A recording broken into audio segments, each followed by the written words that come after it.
No, you are intensely alive, and in the depths of that aliveness, you are not a form identity.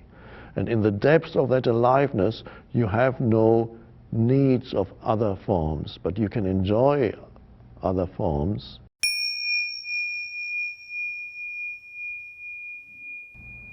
Should you engage in intimacy, even though now that you are awakening and understand you don't need a human being to complete you? Should you engage in intimacy? Now, of course, should doesn't come into it at all. Neither should you engage in intimacy, nor should you not engage in intimacy. Should is not, there's no should. You either do or you don't.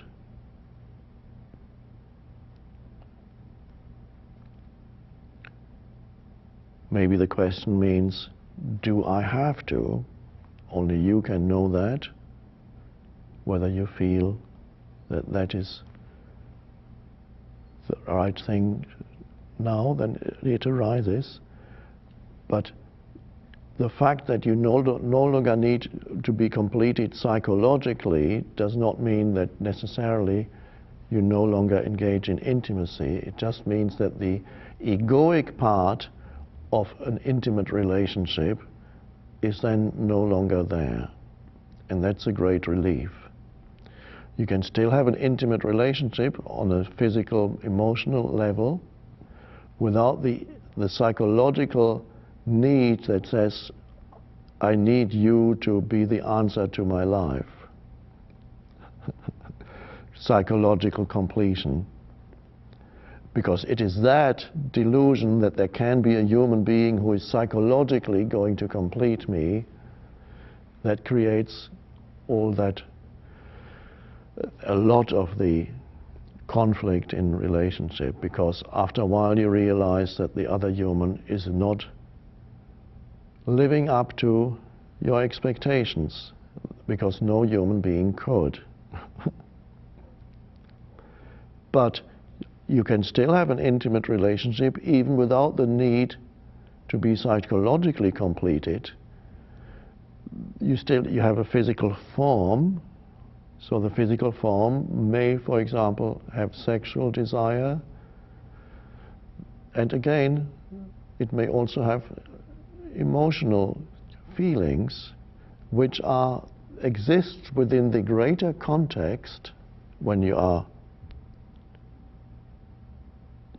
awakened, or even the spirit dimension is already there in your life. Then there's the greater context for all that. In the spaciousness of who you are, those things appear or happen. Not as an answer to your life's problems, and not as an absolute need, not even on an absolute need on the emotional, physical level.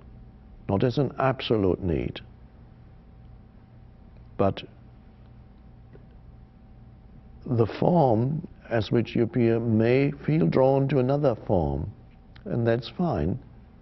And if it doesn't work, or if there is no other form because you're in prison or some other reason, then you can live with that without turning into an unhappy being, because you are in touch with that which is beyond forms. The unfulfillment on the level of form creates, yes, there's some area then in your life that's unfulfilled, and you can feel that, and yet it does not turn into, it doesn't make your life miserable or makes you unhappy, or creates a mental interpretation that tells you that your life is dreadful and meaningless because that need is not fulfilled. Because as presence enters your life, that need exists as a small manifestation within the greater spaciousness that you are. And if it's met, it's fine, and if the need is not met, you can live with that also without turning unhappy or feeling that you're not alive anymore.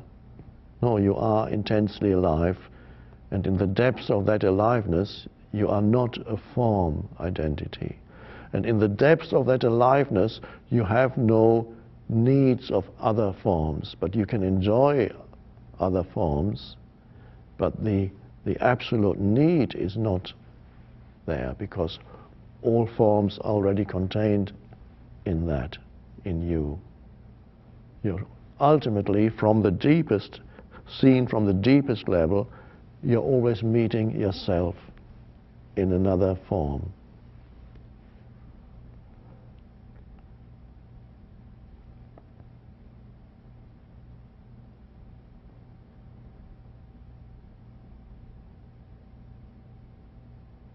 So, no should or shouldn't.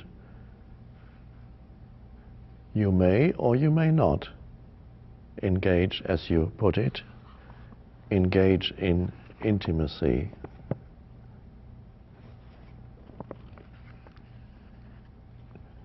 I assume that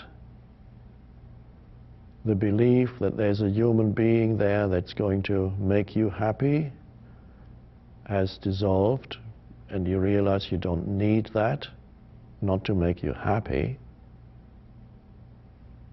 or to fulfill you. And so with the psychological need gone, you can appreciate another human being, and you can appreciate emotional or physical levels if they are there.